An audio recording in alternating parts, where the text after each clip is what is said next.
আসসালামু আলাইকুম রহমতুল্লাহ। আজকের এই ভিডিওতে মূলত এসিআই 350.03 এর আন্ডারে হাইড্রোডাইনামিক লোড কীভাবে দিতে হয় সেটা আমরা ডিসকাস করব। হাইড্রোডাইনামিক লোডটা মূলত অ্যাপ্লাই হয় ইটিপি, এইচটিপি বা ডব্লিউটিপি টাইপের স্ট্রাকচার, মানে ইফ্লুয়েন্ট ট্রিটমেন্ট প্ল্যান্ট বা স্লাজ ট্রিটমেন্ট প্ল্যান্ট বা ওয়াটার ট্রিটমেন্ট প্ল্যান্ট, ওরকম টাইপের স্ট্রাকচারগুলোতে মূলত হাইড্রোডাইনামিক লোড দেওয়ার প্রয়োজন পড়ে এসিআই 350.03 অনুযায়ী, এবং ওয়ালগুলোর ডিজাইন অথবা ওয়ালগুলোকে সাপোর্ট দেয় ওরকম মেম্বারগুলোর ডিজাইন এসিআই 350 অনুযায়ী করতে হয়। প্রথমে আমি আর্থকুয়েক লোডটা বা হাইড্রোডাইনামিক লোডটা দেখাবো, এরপরে এসিআই 350 এর উপরে একটু সংক্ষেপ ডিসকাস করব, যাতে করে ওটা ফলো করে আমরা প্রজেক্ট করতে পারি আর কি। তো এখানে বেশ কিছু ট্যাঙ্ক দেখা যাচ্ছে, ইকুয়ালাইজেশন ট্যাঙ্ক, অ্যানোক্সিক ট্যাঙ্ক, তারপর বায়োরিঅ্যাক্টর ট্যাঙ্ক, ক্ল্যারিফায়ার পিট, clarifier tank, post aeration tank. তো আমাদের এক্সেল বানানো আছে, এই এক্সেলে আমরা হচ্ছে যে ডিরেক্টলি ক্যালকুলেশনটা করতে পারি। এগুলো হচ্ছে ইনপুট, এখানে বেশ কিছু ক্যালকুলেশন হয়। এই ক্যালকুলেশনগুলো হওয়ার পরে এখানে আমাদের আউটকামটা আসে এই জায়গাতে। লোডটা বেসিক্যালি হচ্ছে এটা সিআরডি, আর এখানে সিআরডি। একটা ট্যাঙ্কের দু ধরনের ওয়াল থাকে, একটা হচ্ছে যে আমি যদি এই ট্যাঙ্কটা চিন্তা করি, এটা হচ্ছে লেংথ, এই দুটো ওয়াল হচ্ছে লেংথের প্যারালেল, আর এই দুটো ওয়াল হচ্ছে উইডথের প্যারালেল। তাহলে এখানে বলা হয়েছে যে when earthquake is along L, যখন আর্থকুয়েকটা L বরাবর অর্থাৎ এক্স ডিরেকশন বরাবর যখন আর্থকুয়েকটা হচ্ছে, তখন ল্যাটারাল আর্থকুয়েশনটা কিসের উপরে অ্যাপ্লাই হবে? এই বি বরাবর যে ওয়ালগুলো আছে সেগুলোর উপরে ওয়াটারটা গিয়ে কী করবে? হিট করবে, পুশ করবে, তাই না? বা হাইড্রোডাইনামিক লোডটা ক্রিয়েট হবে, ঢেউটা ক্রিয়েট হবে এক্স ডিরেকশন বরাবর, এবং ঢেউয়ের জন্য বা এই অসিলেশনের জন্য হাইড্রোডাইনামিক লোডটা অ্যাপ্লাই হবে বি বরাবর যে ওয়াল দুটো আছে সে দুটো ওয়ালের উপরে। এখন সেটাকে এখানে বলা হয়েছে lateral pressure on the walls parallel to B. কী হবে? এখানে প্রেশারগুলো বলা আছে, এইচ ইকুয়ালস 0, এইচ ইকুয়ালস 0 মানে হচ্ছে বটম আর কি, আর এইচ ইকুয়ালস HL মানে হচ্ছে যে টপ। তো ডি আর সি যদি করি আমরা, তাহলে সেটা কত হয়? ডি হচ্ছে 381, সি হচ্ছে যে 381 থেকে 8.9 করে কমলে পরে টপে গিয়ে 127 হবে। ওকে, তাহলে সি আর ডি এর ভ্যালু আমরা পেয়ে গেলাম। আবার আর্থকুয়েক যখন শর্ট ডিরেকশন বরাবর হবে অর্থাৎ ওয়াই ডিরেকশন বরাবর হবে, তখন ওয়াটারটা গিয়ে কোন ওয়ালকে হিট করবে? করবে হচ্ছে wall parallel to the L length, তাই তো? তো সেটার জন্য সি আর ডি এখানে হিসাব করে রাখা আছে। তো আমরা যে ট্যাঙ্কে আছি সেটা হচ্ছে বায়োরিঅ্যাক্টর ট্যাঙ্ক। বায়োরিঅ্যাক্টর ট্যাঙ্ক হচ্ছে এটা। বায়োরিঅ্যাক্টর ট্যাঙ্কের ডেটা যদি দেই, 30.2 মিটার হচ্ছে লেংথ, আর উইথ হচ্ছে 18.3 মিটার। 18.3 মিটার হচ্ছে with. Depth of the tank হচ্ছে মোটামুটি 8.7 মিটার হচ্ছে আমাদের ডেপথ অফ দ্য ট্যাঙ্ক। এভাবে মেজার করলে এটা 8.5 মতো হয় বা সামথিং, এটা আমরা 8.7 নিছি, বা যেটা অ্যাকুরেট সেটা নেওয়া যায়। 8.7 আমাদের নেয়া। ফ্রি বোর্ড হচ্ছে 0.5 মিটার, সেটা ড্রয়িংয়ে দেওয়া আছে। ওয়াটার ইউনিট ওয়েট আমি 70 ধরছি।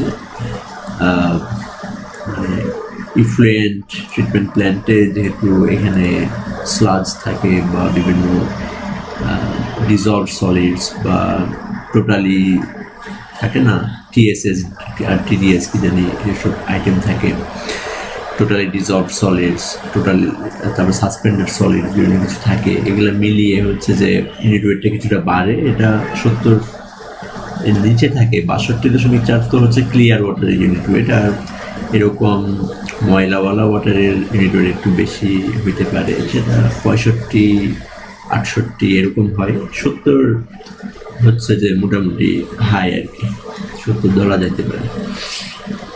জোন কোএফিসিয়েন্ট আমাদের এই প্রজেক্টটা গাজীপুরে লোকেটেড, এবং গাজীপুরের জোন 3 যে অংশটা সেই অংশে পড়ছে, তাহলে জোন 3 এর জন্য জোন কোএফিসিয়েন্ট আমরা দিলাম 0.28। ইম্পর্টেন্স ফ্যাক্টর আমরা ইন্ডিভিজুয়াল 125 নিলাম।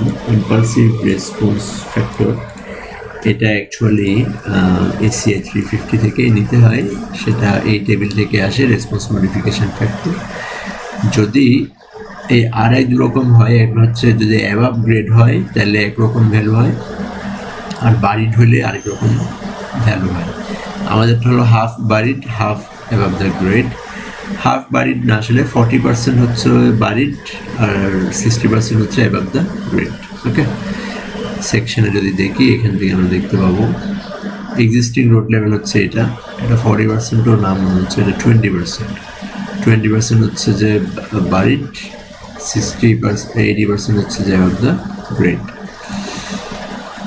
তো সে ডেটাটা আমরা আচ্ছা রেশিওটা আমরা পাইলাম। রেশিওটা পাওয়ার পরে বারিডের জন্য হলো হচ্ছে যদি ফিক্সড অথবা হিঞ্জড বেস ট্যাঙ্ক হয়, আমাদের ট্যাঙ্কগুলো বেসিক্যালি এরকমই হয়, ফিক্সড আর হিঞ্জড বেস ট্যাঙ্ক, তাই না? কোনো একটা RCC যদি বেসড হয় বা একটা বড় বিল্ডিংয়ের নিচে যদি একটা ট্যাঙ্ক থাকে, বড় ট্যাঙ্ক, ফিক্সড বেসই ধরা যায় আর কি। ইন দ্যাট কেস এটা বারিড হলে 3 হবে আর অন গ্রেড হলে 2 হবে। তো এখানে ইন্টারপোলেশন করার জন্য বলছে যে buried tank is defined as a tank whose maximum water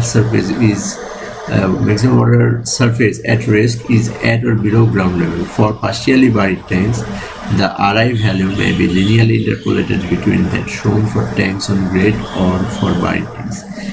আমাদেরটা যেহেতু একদম মাত্র 20% হচ্ছে বারিড, আমরা ডিরেক্টলি 2 নিতে পারি আর কি। তো আমি আমার ক্যালকুলেশনে 2.4 নিছি, যেটা 2 হবে 20% বারিড হইলে। ওকে, আর 2 নিতে পারো আর কি। কেমন চেঞ্জ আসে একটু আমরা দেখি। এখানে ছিল 550, এটা 2.4 করলে কত হয়? 2.4 করলে 570 হয়। 2 বাড়বে আর কি, জানো, বাড়বে। 2 হলে আরো বাড়বে, অনেক বাড়বে, 100 বেড়ে গেল। ওকে, তাহলে 100 বাড়লে কিছু করার নাই, 2 ধরলাম আমরা। কনভেক্টিভ রেসপন্স কোএফিসিয়েন্ট সেটা হচ্ছে RC, সেটা 1। আর short period spectral acceleration SS এর ভ্যালু 0.7, প্রত্যেকে নিচে সেটা বলা আছে এখানে।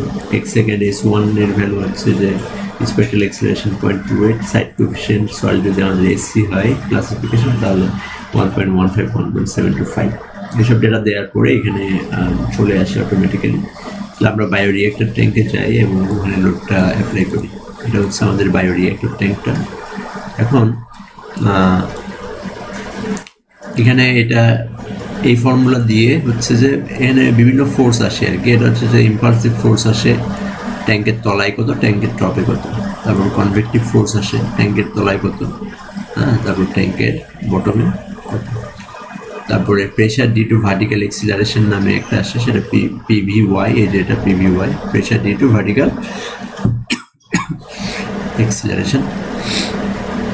তো সেটাও এখানে ক্যালকুলেশন করা আছে। করার পরে ফর্মুলাতে বলা আছে যে হাইড্রোডাইনামিক ফোর্স যেটা, সেটা কী হবে, সেটা আমরা বেসিক্যালি তলায় বটমে বের করতেছি একবার, আর টপে বের করতেছি একবার। তো বটমের জন্য হচ্ছে যে এই SRSS প্রসিডিওর যেটা, সেটা করে বের করা আছে, আর টপের জন্য SRSS প্রসিডিওর বের করে করা আছে। অর্থাৎ এই বটমের এই ডেটা, বটমের এই ডেটা এবং বটমের এই ডেটা, এই তিনটা ডেটা ইউজ করে SRSS করা আছে। করার পরে ওটা 634-এর কাছাকাছি হবে, তাই না? 669 আসছে। আর ওগুলো হচ্ছে 90, 79, 80, তাহলে হয়তো 100-এর কাছাকাছি হবে, যে 121। ঠিক আছে, সি আর ডি যদি বের করি, বটমে হবে আমাদের 669, তাহলে ডি এর ভ্যালু হচ্ছে 669, আর আমাদের টপে 121, তাহলে 669 থেকে 121 বিয়োগ দিতে হবে, বিয়োগ দিয়ে হাইট দিয়ে ভাগ দিতে হবে। তাহলে আমরা যদি দেই 669 মাইনাস 121 ডিভাইডেড বাই 28.54, তাহলে এটা 19.2 আসে, 19.2 হবে। তাহলে আমি অবশ্য 2.4 ধরে আর এর ভ্যালু একবার লোড দিচ্ছি আর কি, এটা চেঞ্জ হবে। তাহলে এখন কি হবে? এখন when earthquake is along L, যখন আর্থকুয়েকটা x ডিরেকশন বরাবর, L বরাবর, L কেন? কারণ আমার এই ট্যাঙ্কের ক্ষেত্রে এই ওয়ালের লেন্থ যেটা, সেটা হচ্ছে L, তাই না? এটা হচ্ছে উইডথ B, তাহলে অ্যালং এল যখন বলতেছি সেটা আমাকে ট্যাঙ্কের সাপেক্ষে অ্যালং এল, এটা ঠিক আছে। তো অ্যালং এলটা ট্যাঙ্কের সাপেক্ষে অ্যালং এল যেটা, বা আমার এই যে চেম্বার এটা সাপেক্ষে যে অ্যালং এল, সেটা আমার গ্লোবাল এক্সের সাপেক্ষে হচ্ছে এক্স ডিরেকশন বরাবর আর্থকুয়েকটা হচ্ছে। তাহলে আর্থকুয়েকটা হিট করতেছে বেসিক্যালি এই ওয়ালকে। হ্যাঁ, অ্যালং এল বা এক্স ডিরেকশন বরাবর যদি ওয়াল হয় আর্থকুয়েক যায়, তাহলে এটা এক্স ডিরেকশনের প্যারালেল পারপেন্ডিকুলার যে ওয়াল অথবা ওয়াই এর যে প্যারালেল ওয়াল সেগুলোকে গিয়ে হিট করবে। তাহলে আমি বলতে পারি এই ট্যাঙ্কের জন্য এই ওয়ালগুলো বেসিক্যালি রেসপন্সিবল, ঠিক আছে। এই ট্যাঙ্কে এই ওয়ালটা অবশ্যই এদিকেও শেয়ার, তবে আমার এই ট্যাঙ্কের জন্যই গভর্ন করবে, যেটা গভর্ন করবে সেটাই আমি দিয়ে দেবো আর কি। তাহলে পিসি আইএক্স, পিআইসিএক্স, এগুলো নাম অত ইম্পর্টেন্ট না, এটা দিয়ে বলেছে যে আমরা ইম্পালসিভ আর কনভেক্টিভ প্রেশার এক্স ডিরেকশন বরাবর, সেটা আমরা এখান থেকে পাচ্ছি বি এর উপর না, প্যারাল টু বি 669। তাহলে এটা কপি করি, তারপর হচ্ছে 19 সামথিং, এটা কপি করে এটা আমরা অ্যাপ্লাই করে দিলাম, হয়ে গেল। তারপর যেটা হচ্ছে যে